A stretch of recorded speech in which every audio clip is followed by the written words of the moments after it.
लगे मरावे ऐसा ठाव दिला देवे माझ्या उपकारासाठी वागविला म्हणू कंठी घरी दिला ठाव अवघा सकळ ही वाव माझ्या उपकारासाठी वागविला म्हणू कंठी तुका म्हणे एके ठाई केले माझे तुझे नाही माझ्या उपकारासाठी वागविला म्हणू कंठी पांडुरंगा करू प्रथम पांडुरंगा करू प्रथम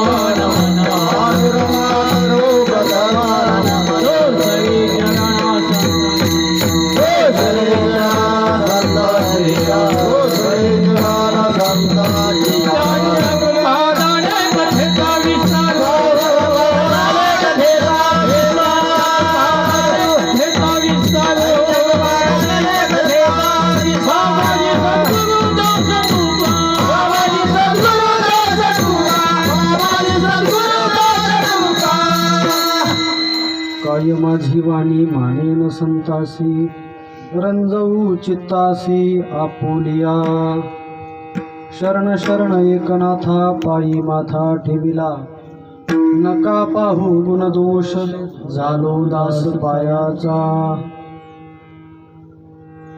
न लगे मरावे ऐसा ठाव दिला देवे माझ्या उपकारासाठी वागविला म्हणू कंठी मुक्त कैवल्य तेजोनिधी भगवान श्री ज्ञानोबराय जगद्गुरु श्रीमंत श्री तुकोबराय शांती ब्रह्म एकनाथ महाराज आदी सकल संतांच्या चरणावर ही वाङ्मयीन सेवा समर्पित करण्यासाठी कीर्तनरूपी सेवेकरता निवडलेला अभंग महान भगवत भक्त देहू निवासी जगद्वंदनीय जगद्गुरु तुकोबराय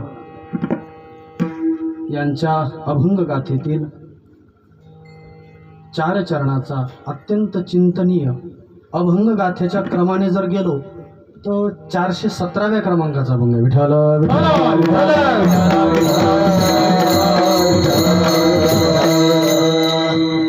प्रस्तुत अभंगातून जगद्गुरु श्रीमंत श्री तुकोबराय आपल्या आध्यात्मिक जीवनामध्ये एका विशिष्ट साधनाचा अवलंबन जीवनामध्ये केला.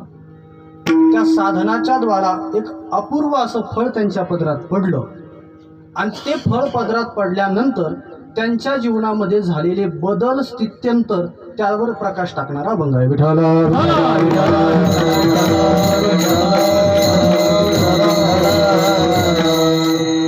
गायलेल्या अभंगाला स्पर्श करण्यापूर्वी ज्या निमित्तानं आपण या ठिकाणी एकत्र जमलोय त्या निमित्तानं 2 शब्दाचा परिहार देणं अत्यंत अगत्याचं आहे.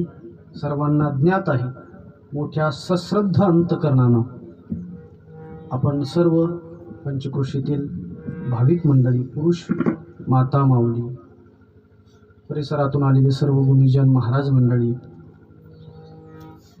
या परिवारावर प्रेम करणारे सर्व नातेवाईक मंडळी कोणत्या निमित्तानं आपण या ठिकाणी एकत्र जमलोय कारण सर्वांना ज्ञात आहे आपल्या या पंचक्रोशीचं आमचं सर्वांचं आदर्श व्यक्तिमत्व माझे गुरुवारी हरिभक्तीपरायण शाबाजी कोळगे गुरुजी यांनी आपली प्राणज्योत भगवान पंढरीनाथाच्या ज्योतीमध्ये समावली आहे. अर्थात एकरूप झाले. आज त्यांना जाऊन 10 दिवस पूर्ण होत आहेत आणि आपल्या वैदिक संस्कृतीच्या हिंदू संस्कृतीच्या नियमाप्रमाणे आजचं हे उत्तर कर्म आहे उत्तर क्रिया आहे. तो परिवार मोठ्या श्रद्धेनं त्या परिवारावर आपण सर्व मंडळी प्रेम करणारे त्या गुरुजींच्या संबंधानं मी गुरुजींचं व्यक्तिमत्व शब्दामध्ये बांधायला गेलो तर ते शक्य होत नाही. खूप प्रयत्न केला काय म्हणावं असं एक व्यक्तिमत्व एक सांगतो मला जेवढं सुचेल मला जेवढं भगवान ज्ञानोबराय जसं बोलून घेईल मी तसं बोलण्याचा प्रयत्न करेन. हे बघा संत वाङ्मय पाठांतर असणं वाचणं आणि ते कृतीमध्ये आणणं, ही जी तफावत आहे ना आमच्या गुरुजींनी भरून काढली. विठ्ठल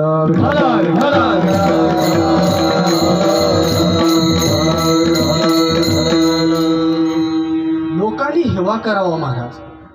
लहानपणी असताना गुरुजींचा निरोप समारंभ बऱ्हाणपूरला झाला. फाल्गुन वद्य प्रतिपदेला धुलिवंदन असतं ना, त्या दिवशी निरोप समारंभ झाला. तर तेव्हा आम्हाला गुरुजी मनाचे श्लोक शिकवायचे. लहानपणी असताना अजाणतेपणात आमच्या मनाचे श्लोक 150 श्लोक पाठ होते.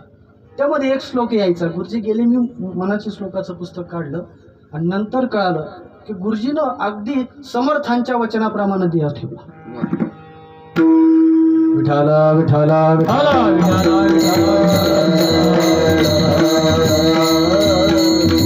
चंदनाचे परित्वाजी जावे, परी अंतरी सज्जनानी बाबा. समर्थ सांगतात की चंदनाप्रमाणे जीवन जगावं.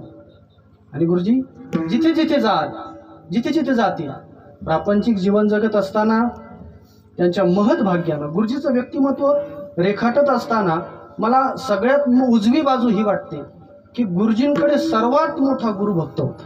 गुरुजी म्हणजे सर्वात मोठे गुरुभक्त. प्रातस्मरणीय 200 वर्षाची परंपरा आहे पंढरपुरामध्ये देगलूरकर घराण्याची. काही लोकांना माहीत असतील, काही लोकांना माहीत नाही. तर त्यामध्ये मोठे महाराज वृंदा महाराज, त्यांची महाराजांना माळ होती, गुरुजींना माळ होती. आज त्यांच्या रजिस्टरला नोंद आहे. लोकांना सांगायला आम्हाला सार्थ अभिमान वाटतो की त्या परंपरेतून 10 दिवसात 3 वेळा फोन येऊन गेले. विठाला विठाला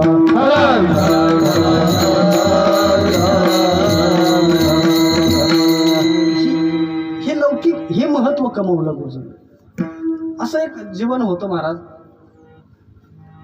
आपलं एक स्वाध्याय आहे ना जीवनाचा, सत्कर्म करणं. त्या स्वाध्यायाच्या बाबतीत कधी तडजोड नाही केली, नेमाला तडजोड नाही केली. मला जितकं समोर दिसतंय तितकं सांगतो. आता मागे जो फोटो बघा तुम्ही गुरुजींचा, एखाद्या प्रापंचिकाचा फोटो आहे असं कुणीच म्हणायचं नाही. ज्ञानोबारांच्या ओव्या सारख्या डोळ्या कबळ येतात त्या फोटो पाहिला. माऊली बोलतात ना की तशा व्यक्तीला की संसार दुःख जाणवतच नाही, भासवतच नाही. असं एक व्यक्तिमत्व, आगळं आणि वेगळं व्यक्तिमत्व आज आपल्यातून गेलंय. आपण सर्व मंडळी आपल्या पंचपुरुषाचं दैवत आहे. असे माणसं होणे दुर्मिळ असतं महाराज. त्यांनी आपला काळ सार्थक केला. तुकोबारायांच्या वचनाप्रमाणे काळ सार्थक केला यांनी. नाहीतर आपला काळ सार्थक कधी होतं सांगू तुम्हाला. भगवंताशी एकरूप झालं, त्याची भक्ती केली का काळ सार्थक होतं. धरिया मनी विठ्ठल, परमात्मा मनामध्ये धारण केला का काळ सार्थक होतो. एक जण म्हटला महाराज मग देवा व्यतिरिक्त काळ सार्थक नाही, मग निरर्थक. मग त्यांनी आपल्या जीवनात काळ सार्थक केला. नियम करायचे महाराज. गुरुजी नियमाशी बांधलेले होते. स्वाध्यायावर फार प्रेम. स्वाध्याय या शब्दाचा अर्थ सांगून जातो की नित्यानं पुन्हा पुन्हा तेच गोष्ट आदरानं करणं. मनाचे श्लोक वाचणं, सकाळी स्नान संध्या करणं, ग्राम प्रदक्षिणा गुरुजीची कधी खंडली नाही. गावामध्ये प्रदक्षिणा, सगळ्या मंदिरात दर्शन घेणं. केवळ दर्शन नाही घेणार, अगोदर तिथे स्वच्छता करणार. ह्या गोष्टी शिकण्यासारख्या आहेत महाराज. मी एक दिवस म्हणलं गुरुजी एखाद्या वेळा जर नियम हुकला तर, चुकला तर. त्यांनी मला माऊलीच्या काही ओव्या आठवून दिल्या बरं का, स्मरण केलं मला. ते म्हणले की हे बघा, ज्याप्रमाणे एखादा चेंडू, तुम्ही भूमीवर आदळला तो चेंडू परत तुमच्याकडे येतो. तुम्ही भूमीला मारण्यासाठी मारत नाही, तो परत येण्याकरता. ना तरी आता चेंडू हे भूमी हाणीजे, हे नव्हे तो हाता आणीजे, की शेती बी विखुरीजे परी पिकी लक्ष. उदाहरण सोपं. शेतामध्ये शेतकरी बी फेकतो, कांद्याचं म्हणा, घासाचं म्हणा. तो फेकायचं म्हणून फेकतो का? नाही ना. का तर त्या पिकाकडे लक्ष असतं. हे जे लक्ष देणं आहे याचं नाव स्वाध्याय. विठाला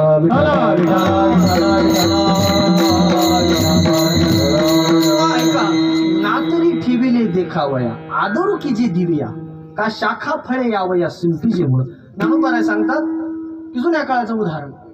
जुन्या काळी लोक अक्षय प्रकाशवाल्याला ही गोष्ट नाही कळणार. आता योजना आहे ना अक्षय प्रकाश योजना. जुन्या काळात लाईट नसायचे, लोक दिवे लावायचे. लोक जुन्या काळात दिवे लावायचे, आता लोक दिवे लावतात. पटलं तर घ्या. विठ्ठल विठ्ठल.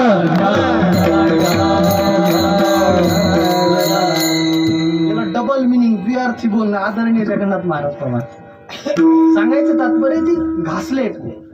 आमच्या माता माऊल्या सकाळी काय करायच्या, संध्याकाळी स्वयंपाकाला लागायचे. मग घरातला जो गडी माणूस आहे तो काय करायचा, तो कंदील लॅम्प म्हणा, आणि ज्याचा सगळ्यात लहान हात आहे त्याच्याकडे ते काच पुसायला. आमच्या घरात माझ्याकडे काम असेल ते काच स्वच्छ करायचे. मग तुम्ही दिव्याच्या संबंधानं इतका पूज्य भाव का ठेवता हो? माऊली सांगतात, तो दिवा आम्हाला ठेवलेली वस्तू जाणू. एक ग्राफिटी वाचली, मी माझी वस्तू जागेवर ठेवतो पण मला ती जागा सापडत नाही. विठ्ठल विठ्ठल.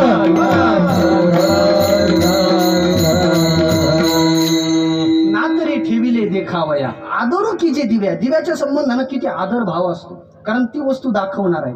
महाराज संत वाङ्मय हा दिवा आहे, प्रकाश हा आम्हाला आमची निज वस्तू दाखवणार आहे. अदृश्य दर्शने संतातिया,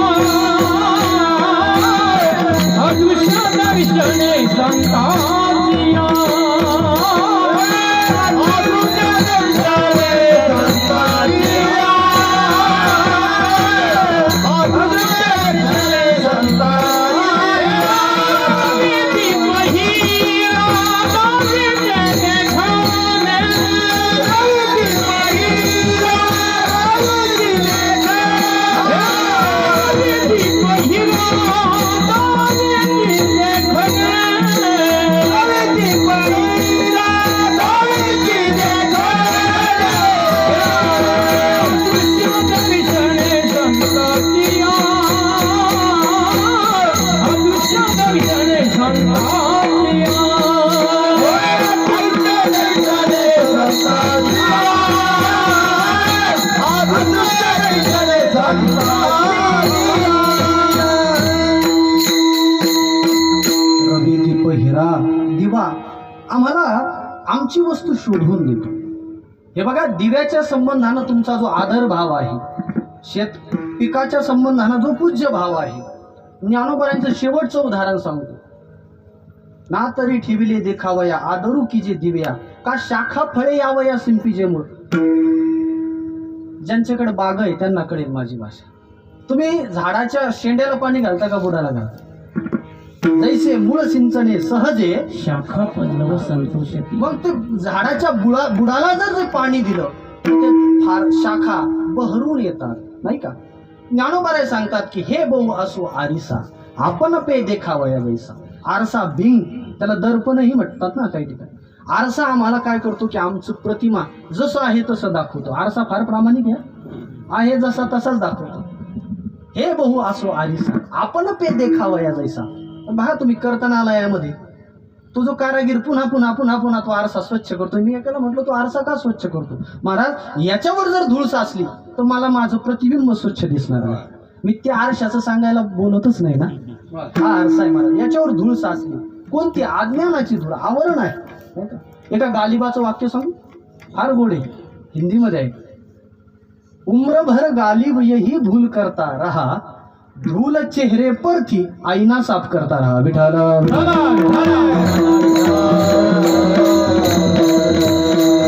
ऐका, आता हे दृष्टांत कळाले तुम्हाला. आरशाचं उदाहरण, दिव्याचं उदाहरण, शेतकऱ्याचं उदाहरण, झाडाचं उदाहरण, चेंडूचं उदाहरण. माऊलीने 5 उदाहरण दिली, पण सारा ऐका ना आता.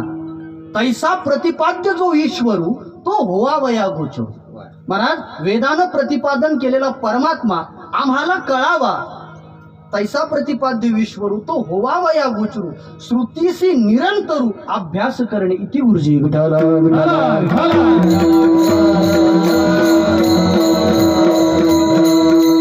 पुन्हा ती गोष्ट करणं, पुन्हा पुन्हा पुन्हा दररोज ते करणं. आमचे वारकरी दररोज हरिपाठ काकडा करतात का? त्याच्यापासून आम्हाला आनंद येतो. तो स्वाध्याय आहे, आम्हाला जीवन ते शिकवतो.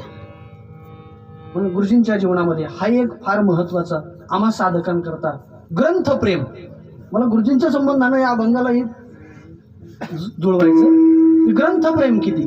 प्रातस्मरणीय वैकुंठवासी धुंडा महाराज, त्यांनी महाराजांना माळ घातली, गुरुजींना माळ घातली.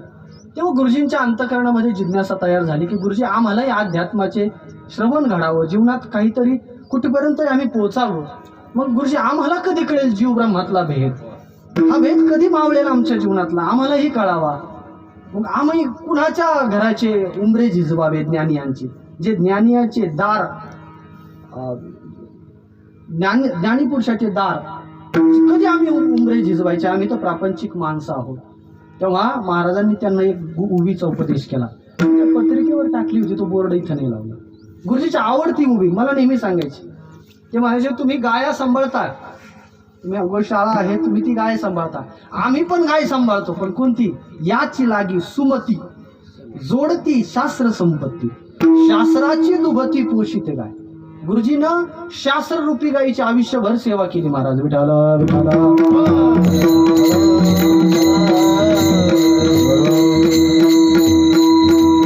विविध पैलू पाहायला आपल्याला बघायला मिळतील गुरुजींच्या जीवनामध्ये. विविध पैलू. हे असं व्यक्तिमत्व होणं नाही म्हणा. आमच्या पंचकृषीतली सर्वात मोठी एक पारमार्थिक पोकळी कमी झाली, फार मोठी पोकळी निर्माण झाली याच्यामध्ये. असं एक जीवन आहे महाराज की ज्यांनी प्रपंच तर केलाच केला, पण प्रपंच कसा परमार्थाने प्रपंच साधायचा. आता स्मरणीय वैकुंठवासी मागच्याच काही दिवसापूर्वी वक्ते बाबांचा देह ठेवला त्यांनी, नाही का. उत्तरायणातच भीष्माचार्य कोण होते जगाला दाखवून दिलं त्यांनी. वक्ते बाबांच्या मुखातलं वचन आहे, मला ते गुरुजीकडे लावायचं. ते म्हणायचे की सत्पुरुष प्रपंच कसा करतो, सत्यवादी मनुष्य प्रपंच कसा करतो. अलिप्त कमळ जरी जैसे, अलिप्त कमळ जरी जैसे,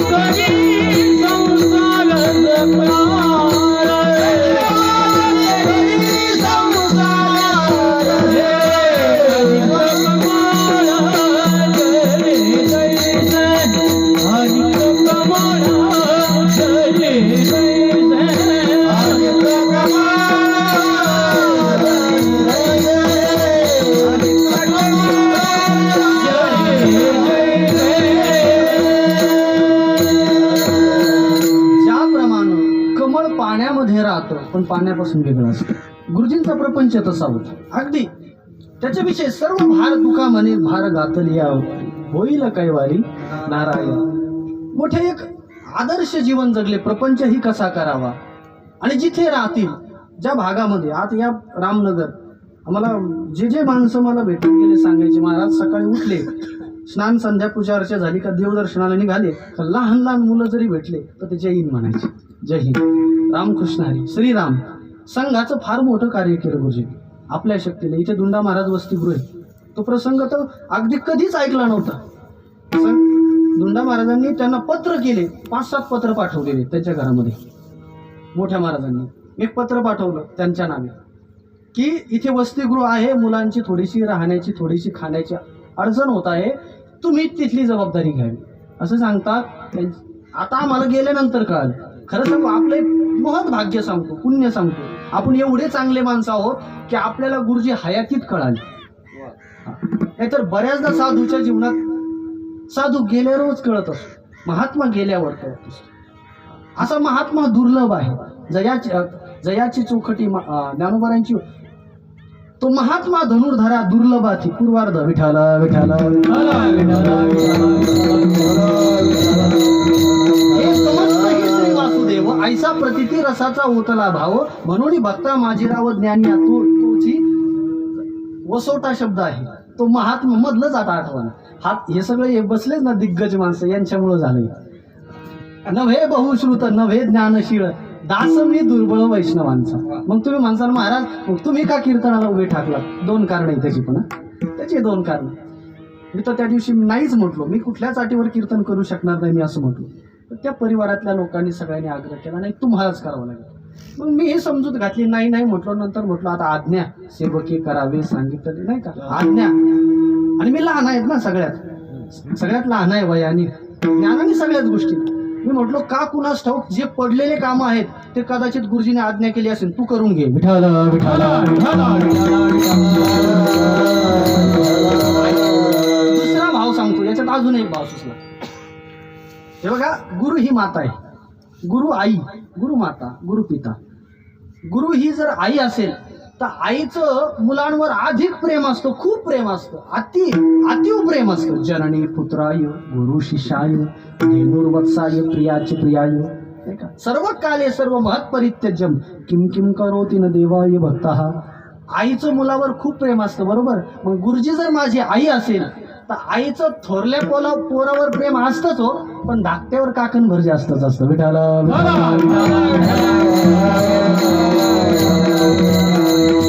तुकोबारायचं वचन आहे ना, तुका म्हणे करी धाकुट्याची जिने माता स्तन पाने वाढविली. लहान झालं का म्हणून तुकोबाराय बोलतात ना, मुंगी होऊन काय खायचं. म्हणून मला ही सेवा करण्याची या परिवारानं सगळ्यांनी संधी प्राप्त करून दिली. अजून बोलण्यासारखं खूप आहे. असा परमार्थ करावा महाराज, आदर्श परमार्थ करावा आमच्या गुरुजीसारखं, जीवन जगावं आमच्या गुरुजींसारखं. पण अशा गुरुजींनी आपली प्राणज्योत परमात्म्यामध्ये अर्पण केलेली आहे. आणि आज त्यांच्या या विधीचा दशक्रिया विधी आहे. त्या निमित्तानं उपस्थित सर्व महाराज मंडळी, आदरणीय गवळी महाराज, आदरणीय हरिभक्तीपरायण ज्ञानेश्वर महाराज सबलस, आदरणीय हरिभक्तीपरायण आदिनाथ महाराज निकम, आदरणीय आमचे गुरुबंधू उद्धव महाराज जाधव, लवाट माऊली, इकडे अशोक महाराज, परिसरातून आलेले सर्व महाराज मंडळी, गुणीजन, गायक, वादक. आणि खरं सांगू, आशांच्या विधीला जाणं कामच आहे. आशांच्या विधीला जावं. तुका म्हणे गाजे वैकुंठी सोहळा या ही मंडळा, तुका म्हणे माझे नमन जाणतिया लागत असे पाया वेळोवेळा. तुकोबाराय सांगतात, अशा महात्म्या सत्पुरुषाच्या चरणावर मी लोटांगण घालतो. का घालतो सांगू? अजून एक शेवटचा पैलू सांगतो. मला खूप असं वाटतं की सगळं त्यांच्यावरच बोलावं. सप्रमाण आहे ना जीवन जगली. हे बघा, तुकोबाराय म्हटले सत्पुरुष कसा असतो, कसा ओळखायचा. उदाहरण त्यांनी नावेचं दिलं, पाण्याचं. भाग्य आपल्याला यावर्षी खूप पाऊस नाही का. लोक म्हणतात महाराज जेव्हा नव होता तेव्हाही रडायचे, आता ऊस जात नाही म्हणून रडते. विठ्ठल विठ्ठल.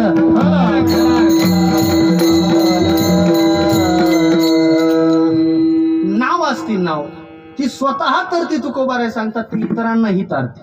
गुरुजींचं जीवन तसं होतं महाराज. आपला परमार्थ त्यांनी उंच स्थानापर्यंत पोहोचवला. आपण परमार्थ स्वतः केला, पण तो परमार्थ इतरांकडून जे करून घेतात ते दुर्लभ असतात. तुकोबारायांचं वचन आहे, करोनी चिंतन करवी अनिका तोया झाला लोका नाव जगी. सत्पुरुष काय असतो की नावेप्रमाणे असतो. स्वतः तो तरतो, तो इतरांनाही तारत असतो. तुका म्हणे नाव जनासाठी उदकी नाव, जनासाठी उदकी नाव, जनासाठी उदकी नाव.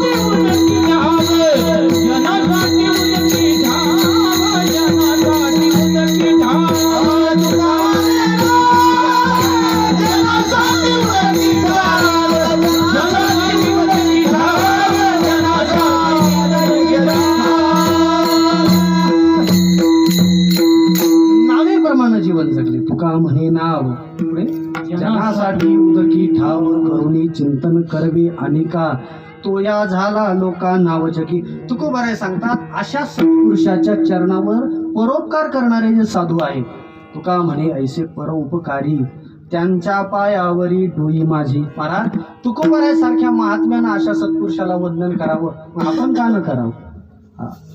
तैसे हरपले आपण पे पावे, तै संता ते पाहता घेवसावे, मनोनी वानावे ऐकावे त्याची सदा. अशा महात्म्याचे चरित्र आपण ऐकायचं असतं, गुणानुवाद वर्णन करायचं असतं. असं गुरुजींचं वर्णन.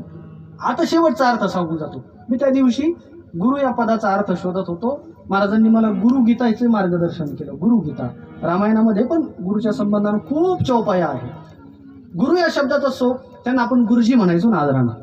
गुरु या शब्दाचा अर्थ करत असताना शास्त्रानं असं केलं की गु म्हणजे अंधकार आणि रु या शब्दाचा अर्थ आहे प्रकाश. अंधकाराकडून प्रकाशाकडे नेणारं जे व्यक्तिमत्व आहे ते गुरुजी. मग जी हे काय आहे हो? जी हे आदरानं ते विशेषण वापरलंय. ओम नमो जी. अहो जी महाराज, अहो जी. जुन्या काळात तो शिष्टाचार असायचा. थोरल्यानं धाकट्याला आवाज दिला, अर्थात सासून सुनेला आवाज दिला, सुनबाई. जुन्या काळातलं ती जी म्हणायची, आता मध्ये काय काय नाही बाई, म्हणजे तो पूज्य भाव. आजही आम्ही आमच्या गुरुजनांनी आवाज ओ दिला की आम्ही जी करतो, कारण तो आदर असतो. मग असा अज्ञाना करून प्रकाशाकडे घेऊन जाणारं व्यक्तिमत्व, त्याचं नाव गुरुजी. विठ्ठल.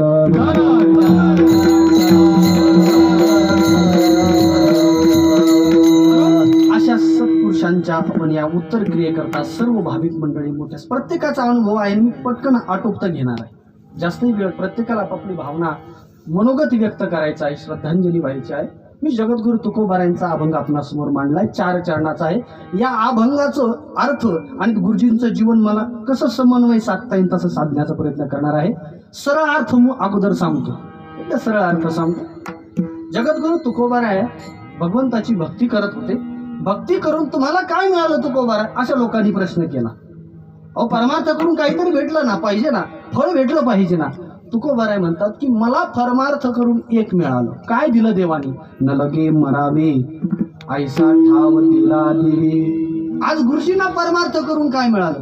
लौकिक दृष्टीनं आपल्यात नसले तरी खऱ्या अर्थानं आध्यात्मिक दृष्टीनं परमात्म्यानं पांडुरंगाने त्यांना त्यांच्याजवळ ठाव दिला. न लगे मरावे ऐसा ठाव दिला देवी. तुकोबाराय सांगतात की माझ्यावर देवाने अगणित उपकार केले, माझ्या उपकारासाठी. मग त्याच्यासाठी काही साधना तर केली असेल ना तुकोबाराय तुम्ही? तुकोबाराय सांगतात केली ना बाबा. काही केल्याशिवाय तू काही देतच नाही ना. वागविला मनोकंठी, अहो रात्र आम्ही परमात्मा कंठामध्ये धारण केला. कंठी धरीला कृष्णमणी. साधना ही केली.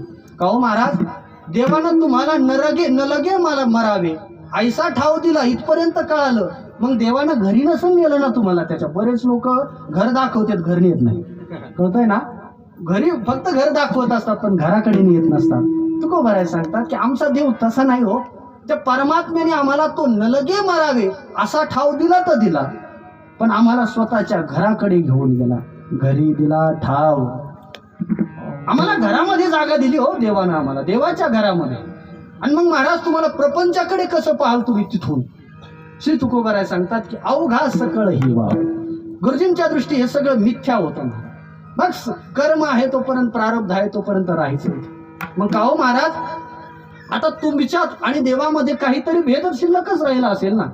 श्री तुकोबाराय सांगतात नाही, तो परमात्मा भगवत भक्ताला असं एक रूप करून घेतो, असं एक रूप करतो.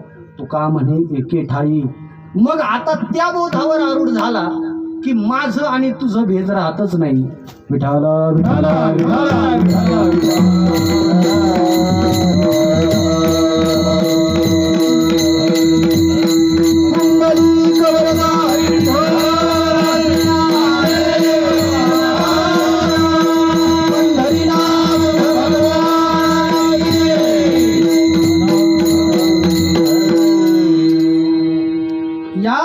लोकांमध्ये जर आपण थोडंसं बारीक जर पाहिलं, चिंतन जर केलं आध्यात्मिक दृष्टीनं, तर एक गोष्ट लक्षात येईल. या मृत्यू लोकात प्रत्येक वर्ग कुठल्या ना कुठल्या तरी फळाच्या अपेक्षेनं काहीतरी कर्म करत असतो. मग कोणीही असो, मग काहीतरी आम्हाला पदरात भेटलं पाहिजे ना. आपल्या अलीकडच्या भाषेत पर्सेंटेज भेटलं पाहिजे ना, तर आम्ही काहीतरी करायला उद्यपित हो, तयार हो.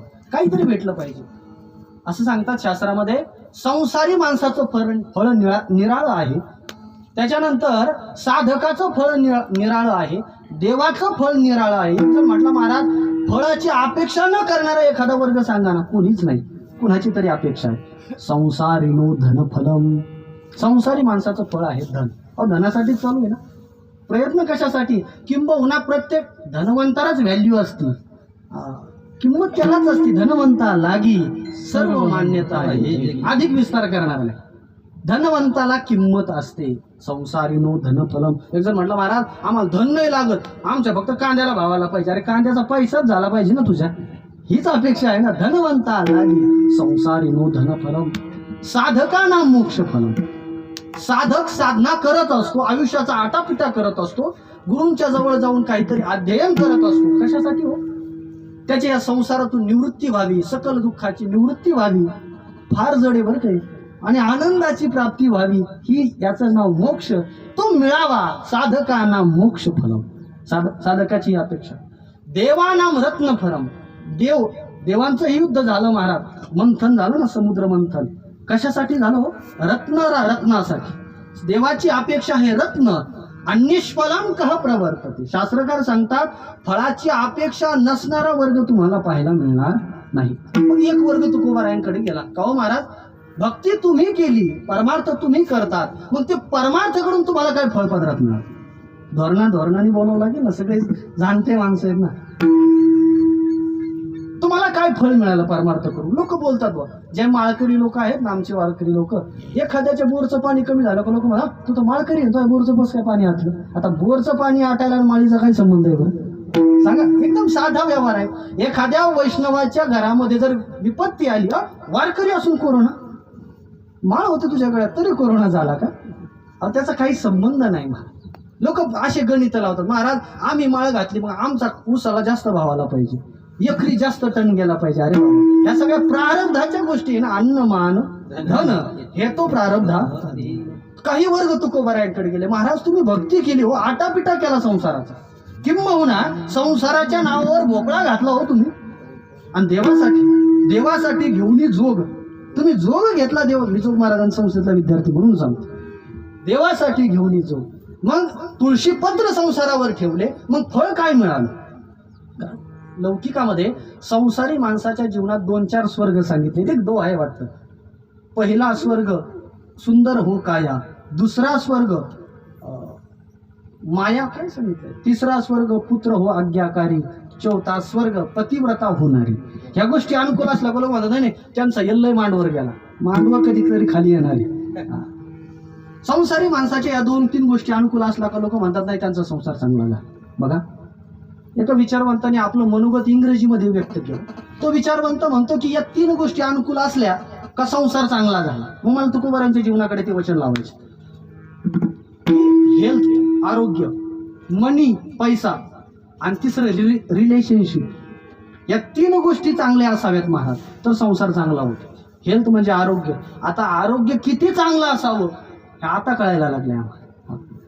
आरोग्य चांगलं, आज सगळं विश्व ज्याच्यासाठी झगडतंय, कशासाठी? आरोग्य चांगलं व्हावं. कारण कोरोनावर आता लस मिळाली, भाग्य आपण किती. काल मला एक मेसेज आला, मला फार भूषण वाटलं तो वाचून. तो मेसेज असा होता की ज्या देशांना आयुष्यभर हॉस्पिटल बांधले, तो देश आज ज्या देशानं आयुष्यभर मंदिरं बांधले त्यांच्याकडे लस भीक मागतोय. विठाला विठाला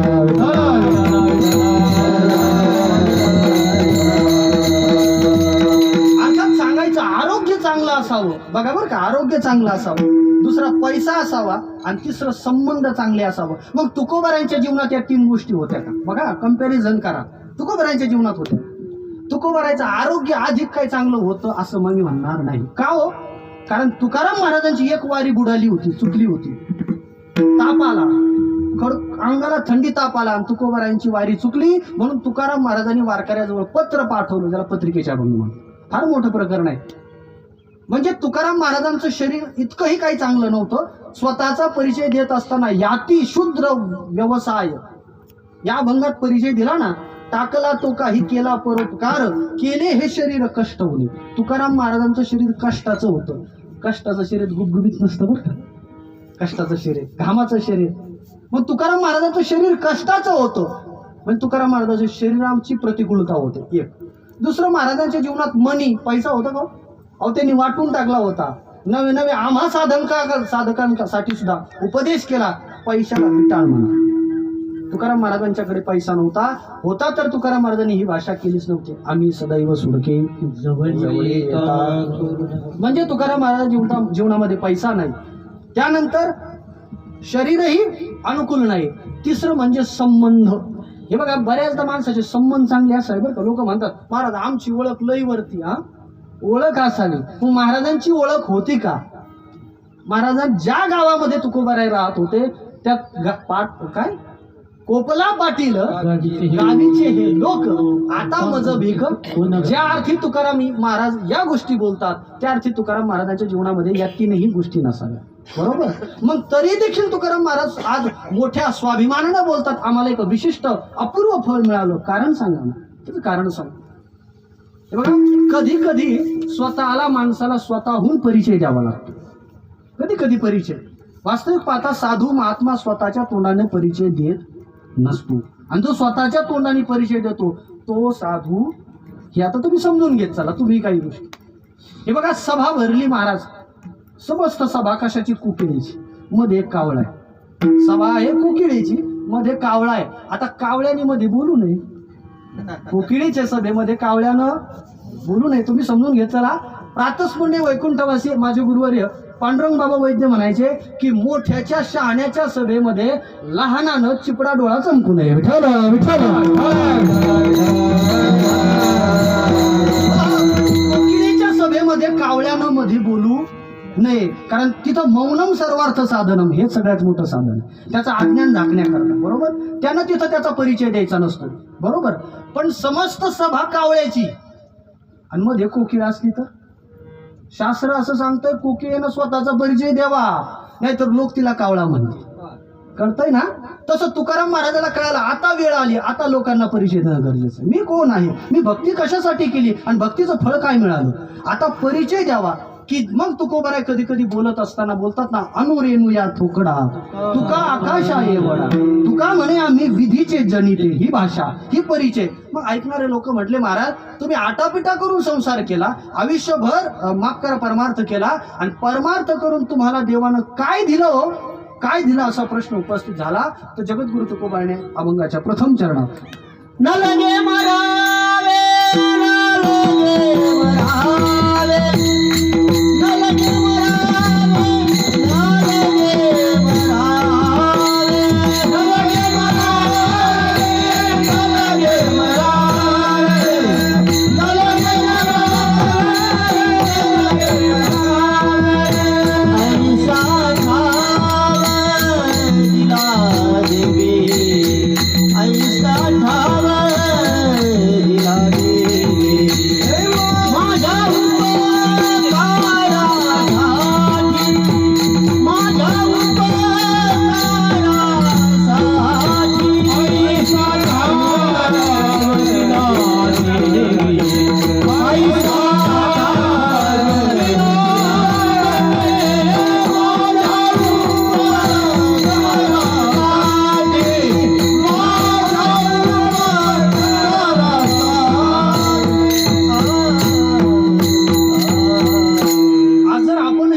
विचारलं, गुरुजी आयुष्यभर परमार्थ केला, सत्कर्म केलं, काय भेटलं गुरुजी? गुरुजींनी हेच वचन म्हणावेत, न लगे मरावे, ऐसा ठाव दिला देवी. देवाने आम्हाला हे दिलं, त्या स्थानावर पोहोचवलं. हे बघा, आपण दररोज ऐकतोय मरणाच्या संबंधाने, ऐकतो सोडून देतो, दररोज ऐकतो.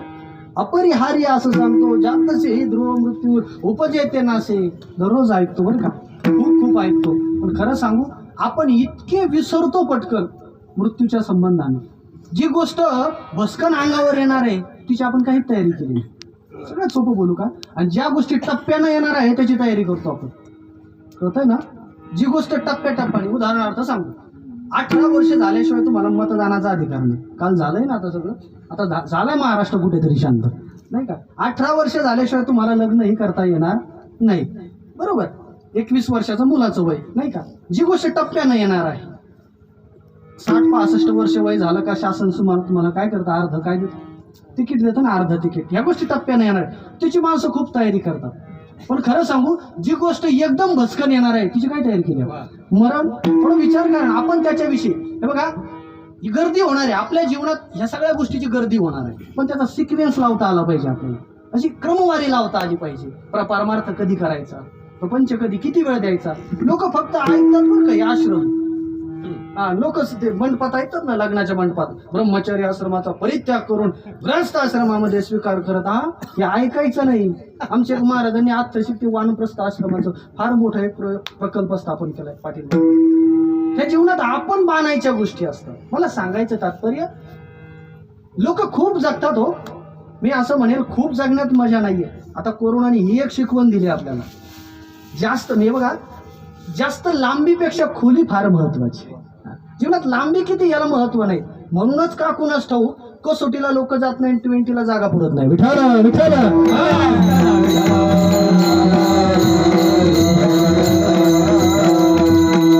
बाबा आज गाभावर सामना चालू आहे म्हणून सांगतोय तुम्हाला. सांगायचं तात्पर्य काय, जीवनात चांगलं असावं. हे बघा, आज आपण हा सर्व जनसमुदाय का एकत्र आलो? समाजामध्ये तेव्हा सुद्धा, आता सुद्धा, उद्या सुद्धा माणसाचा तोटा नाही हो. 130 कोटी लोकसंख्या झाली भारताची, 130 कोटीच्या वर. पण समाजामध्ये आज सुद्धा चांगल्या माणसाची चणचण भासते. चांगली माणसं समाजामध्ये तयार होत नाही. आज गुरुजीसारखे महात्मे विरळ आहे, दुर्लभ आहे. का? का त्यांनी आपल्या जीवनामध्ये सार ओळखलं, त्यांनी अगोदर तयारी केली. आमच्या गुरुवाऱ्यांचं वाक्य सगळे सांगतात. आमचे पंतस्मरणीय विठ्ठल बाबा मुले नेहमी म्हणायचे, शहाण्या माणसाने तयारी करून ठेवायची असते. माऊलींची ओवी सांगू तुम्हाला, आणि मृत्यू पुढा आहे तोची कल्पांतिका पाहे, परी आधीचे होय सावध. शहाणा तो असतो की मृत्यू येण्याच्या आत परमार्थ करून बसलेला असतो. नाही कळालं? उदाहरण देतो. जुन्या काळात लोक पोहायचे, पाणी असायचं म्हणून पोहायचे, नाही का? मग पोहण्याकरता शहाणा पोहणारा काय करायचा की कमरेला काय बांधायचं? बोलत राहा, काय भोपळं म्हणा, काय म्हणा, ड्रम म्हणा वगैरे. आणि माझी अथाव भरता थडियेची पंडू सुद्धा पोहणारा आईता सावध होईल. ज्ञानोबा सांगता, शहाणा पोहणारा कमरेला काहीतरी बांधून होतो, कारण तो तरतो ना त्याच्यावर. तसं आज आमच्या जीवनात कधी आम्ही या भवसागरात बुडू शाश्वती नाही. म्हणून आपल्या कास कुणाची धरली पाहिजे, जवळ काय ठेवलं पाहिजे, शहाणा मनुष्य. नाहीतर मग काय होतं सांगू तुम्हाला. ज्ञानोबा बोलतात ना, पाहेचा पेना वाट वधा, तो आजीचे होई जे सावधा, जीव न वचदा औषधा धावी. जे कवी ज्ञानोबा सांगतात, एखादा सदग्रस्त आहे, कुठेतरी चाललाय प्रवासासाठी. त्याला कळालंय माझा मुक्काम ज्या गावात पडणार आहे त्या गावात चोर राहतात, मग चोर मला लुटतील ना. मग शहाणा प्रवासी जो असतो तो रात्रभर जागाचा असतो. शहाणा प्रवासी पाहेचा पेना वाट बघा, तो आधीचे होय सावध होणं. खरं सांगू तुम्हाला, आपल्याला या प्रसंगातून एकच गोष्ट घेऊन जायची, सावध व्हायचे. सावध व्हायचे. कधी कुणाचा नंबर लागेल सांगता येणार नाही. माऊली महाराज म्हणत असतात ना, कुणाचा कधी चिठ्ठी निघेल काय सांगता येत नाही. जीवन एक प्रवास आहे. माऊली महाराज म्हणतात, विठाला विठाला.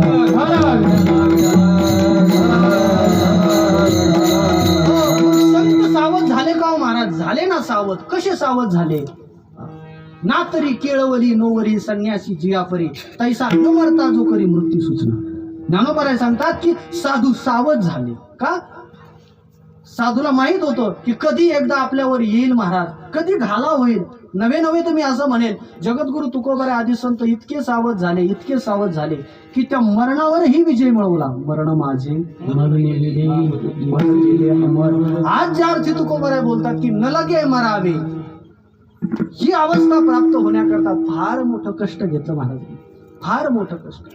काय केलं महाराज? आयुष्यभर परमात्म्याची भजन केलं, भक्ती केली. वास्तविक पाहता मृत्यू लोकाचा नियम आहे महाराज, सोडणं आहे. प्रत्येकाला सोडणं आहे. कुणी असो, ते म्हणतात ना, येथे नाही उरू आले अवतार, एरते पामर जीव किती, सगळे सोडणार आहे. मी ऐकलंय म्हणून सांगतो, सोडण्याचे काही प्रकार. काही लोक मृत्यूलोक सोडत असताना 7-8 पद्धतीनं सोडतात. जीव 4 पद्धतीने मृत्यूलोक सोडतो, सत्पुरुष 4 पद्धती. विठाला विठाला.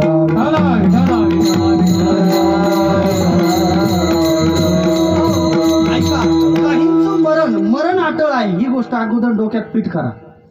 ही गोष्ट फिट करा. जरी लस आली तरी सुद्धा, लस येण्याच्या अगोदर काय माणसं जात नव्हते का? लस आली म्हणजे काय जाणार नाही का? जाणार आहे. मग हे बघा, सोडण्याचे प्रकार क्रमवारी सांगतात. हत्या मरण, आत्महत्या मरण, अकाल मरण, काल मरण, हे 4 प्रकार बरं का. काही जीव हत्या होती, हत्येनं मरण पावतं. काही किंबहुना काहींची हत्या केल्या जाते. महाभारतामध्ये सुद्धा हत्येचं कांड झालं ना. आता आपल्याजवळही कांड झालं, पण मी हत्येचं सांगतोय. हत्येचं कांड कोणतं झालं? पांडवाचे 5ही मुलं झोपेत असताना शिरच्छेद केला. कुणी केला? अश्वत्थाम्याने. कन्फर्म आहे ना? अश्वत्थामा म्हणजे मी तुम्हाला विचारतोय.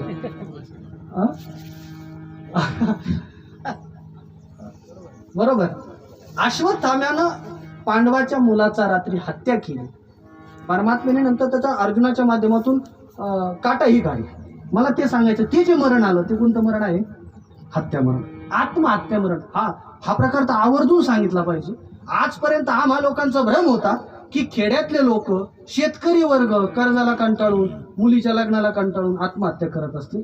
पण आता आमचाही भ्रम निराश झाला की जे स्वतःला स्वघोषित संत म्हणून घेतात त्यांनी सुद्धा डोक्याला रिव्हॉल्वर लावलं. विठ्ठल विठ्ठल तशा लोकांचे नामनिर्देश आम्ही या व्यासगादीवरून करण्याचा अधिकार नाही. किंबहुना एक समाजसेविका मागे होऊन गेले मागच्या महिन्यात. सुशिक्षित लोक सुद्धा महाराज आत्महत्या करतात, याच्यासारखं दुर्दैव नसेल. खरं सांगू, आपला अधिकार नाही बरं का आत्महत्या, आपल्याला अधिकार नाही दिला. मी तुकोबारांचं वचन घेऊन बोलतो, ज्ञानोबारांचं वचन आहे माझ्याकडे. न लगे द्यावा जीव सहजची जाणार आहे, तो विचारा जाणार काही. अहो तो जाणार आहे, तुम्ही आत्महत्या करण्याचा अधिकार तुम्हाला नाही. माऊली म्हणतात आत्महत्या जो करतो त्याचं जीवनात धिक्कार आहे. हो धिक्कार सांगतो.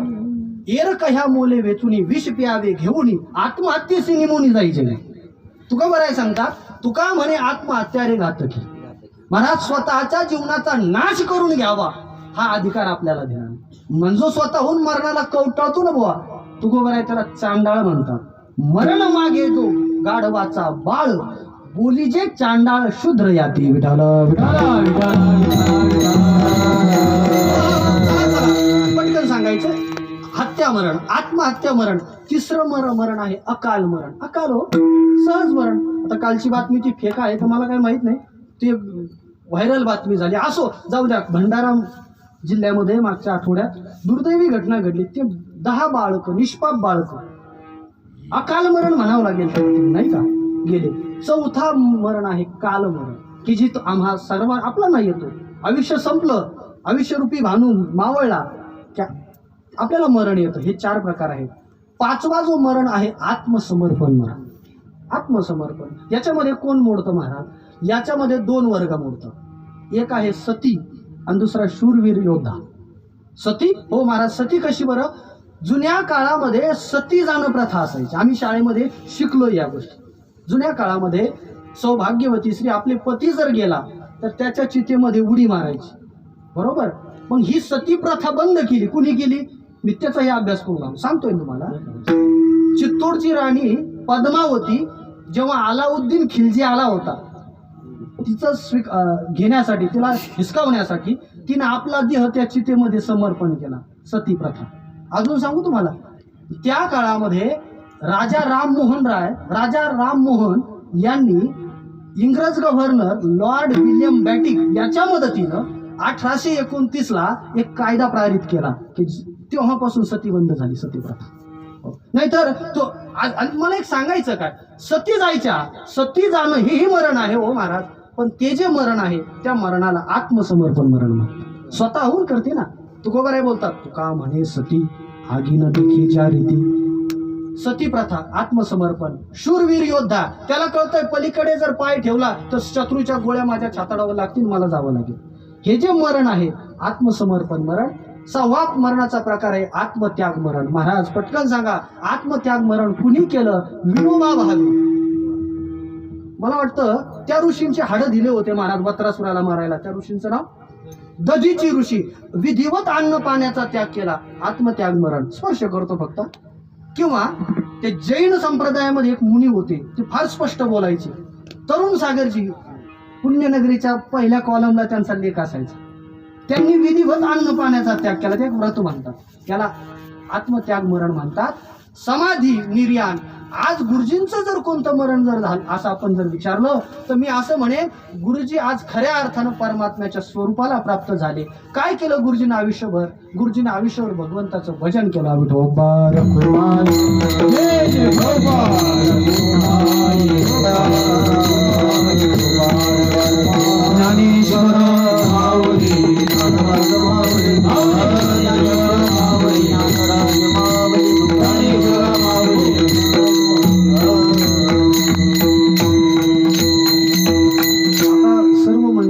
सर्व श्रोत्यांना विनंती करतो, मी आवर्त घेतलं, पटकन आवर्त घेतलं. या ठिकाणी सर्व